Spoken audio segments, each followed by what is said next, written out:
Bismillahirrahmanirrahim. Assalamualaikum warahmatullahi wabarakatuh. Alhamdulillah, summa alhamdulillah, Allah masih memberikan nikmat kepada kita. Tidak terhitung nikmat Allah itu, sehingga kita masih diberikan suatu kenikmatan yang sangat besar sekali, yaitu nikmat iman, sehingga kita bisa disampaikan pada Ramadan pada saat ini. Salawat teriring salam kita kirimkan kepada baginda Rasulullah, Nabi besar kita, Nabi Muhammad sallallahu alaihi wasallam, dengan berlafazkan Allahumma sholli ala Sayyidina Muhammad wa ala ali Sayyidina Muhammad. Semoga di yaumil akhir nanti kita mendapat syafaat dari beliau. Amin, amin ya rabbal alamin. Pemirsa yang dirahmati oleh Allah, pada sore yang berbahagia ini kita akan menyambung terkait dengan sharing kita sore kemarin. Yang kita bahas kemarin terkait dengan Al-Quran, surat Al-Baqarah ayat 28. Di sana Allah berfirman, A'udzubillahi minasyaitonirrajim, kaifa ta'furuna billah wa kuntum amwatan fa ahyakum tsumma yumitukum tsumma yuhyikum tsumma ilaihi turja'un. Maka dari sana kita peroleh bahwasanya kita hidup di atas dunia ini mengalami dalam 5 fase kehidupan. Maka kesimpulan kajian kita kemarin itu adalah fase yang pertama, fase alam rahim yang sudah sama-sama kita lewati. Fase yang kedua, fase alam dunia yang sedang kita jalani sekarang, sampai kapan kita akan berada di sini kita tidak tahu. Yang ketiga itu adalah fase yang namanya alam kubur, yang dimana di sana saat itu tubuh kita akan hancur, tapi posisi kita masih menunggu datangnya tiupan sangkakala. Nah, kemudian yang keempat itu adalah ada yang namanya fase kita itu akan dikumpulkan di padang mahsyar. Di sana kita 50.000 tahun lamanya, dan keadaan di sana itu Allah nggak peduli dengan kita. Nah, kemudian fase yang kelima itu adalah kita akan meniti yang namanya titian as-sirat, ya. Dan di sana dikabarkan oleh baginda Rasulullah, titian as-sirat itu seperti apa? Seperti rambut yang dibelah 7, yang di ujung sana berdiri Rasulullah. Rasulullah hanya bisa mengatakan salim ummati, salim ummati, salim ummati. Maka seberapa yakinkah kita bisa melewati titian as-sirat itu, ya? Maka oleh karena itu pemirsa yang dirahmati oleh Allah, jangan dulu kita merasa banyak amal. Belum tentu amal yang banyak kita bawa itu diterima oleh Allah. Kalaulah seandainya amal yang kita bawa ini tidak diterima oleh Allah, kita mau lari kemana pemirsa? Mau balik lagi ke dunia? Tidak bisa. Maka dunia ini memang sesaat, tetapi dunia inilah yang menentukan akan perjalanan akhir diri kita. Apakah kita akan dimasukkan ke surganya Allah atau tidak?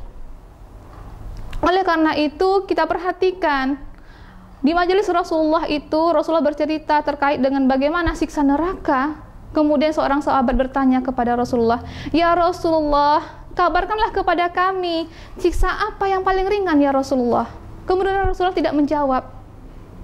Nah, majelis itu berakhir. Kemudian keesokan harinya sahabat itu bertanya kembali kepada Rasulullah, "Ya Rasulullah, tolonglah jawab pertanyaan saya kemarin.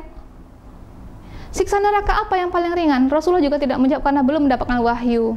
Maka pada hari yang ketiga, sahabat ini juga bertanya kepada baginda Rasulullah. Rasulullah sudah mendapatkan wahyu. Kemudian, "Ya Rasulullah, kabarkanlah kepada kami ya Rasulullah, siksa neraka apa yang paling ringan?" Apa kata Rasulullah? Siksa neraka yang paling ringan itu adalah ketika engkau injak kakimu atau terompanya, maka yang mendidih adalah otakmu. Maka begitulah dahsyatnya siksa neraka.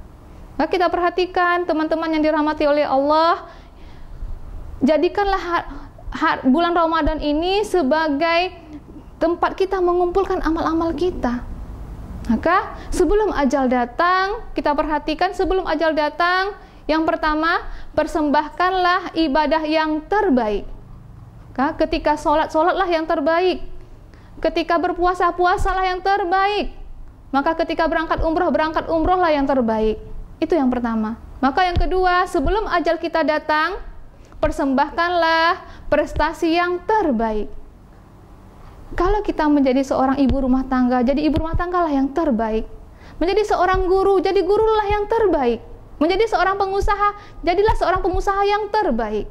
Maka yang ketiga, sebelum ajal datang, maka persembahkanlah hari akhir yang terbaik. Maka diambil Allah dalam keadaan terbaik. Diambil Allah ketika apa? Ketika kita sedang membaca Yasin. Diambil Allah ketika kita sedang sujud di tengah malam. Diambil Allah kita sedang qiyamul lail. Itulah 3. Mudah-mudahan kita itu melakukan yang terbaik. Maka sholatlah kita sebelum kita disolatkan.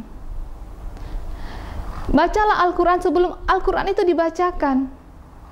Dan tutuplah aurat kita sebelum aurat itu ditutupkan kepada kita. Maka sekarang saudara yang pemirsa yang dirahmati oleh Allah, kita perhatikan bahwasanya waktu kita mepet sekali. Karena Allah berfirman, wasari'u ila maghfiratin mir rabbikum jannatul arduhas samawati wal ard uiddat lil muttaqin, kata Allah. Maka bersegeralah kita untuk menuju ampunan pada Rabbmu. Karena apa? Karena surga itu luasnya seluas langit dan bumi yang diperuntukkan oleh Allah bagi orang-orang yang bertakwa. Maka oleh karena itu, untuk saat ini tidak ada lagi kata-kata untuk tapi ketika untuk berhijrah, dan tidak ada lagi kata-kata untuk nanti. Karena apa? Karena kata-kata tapi dan kata-kata nanti itu adalah hawa nafsu belaka. Maka bersegeralah untuk taat. Mumpung kita masih bisa melaksanakan bulan di puasa Ramadan ini, mari bersegera untuk taat kepada Allah Subhanahu wa taala. Demikian saja dari saya, afwa minkum. Assalamualaikum warahmatullahi wabarakatuh. Allahu Allah Allah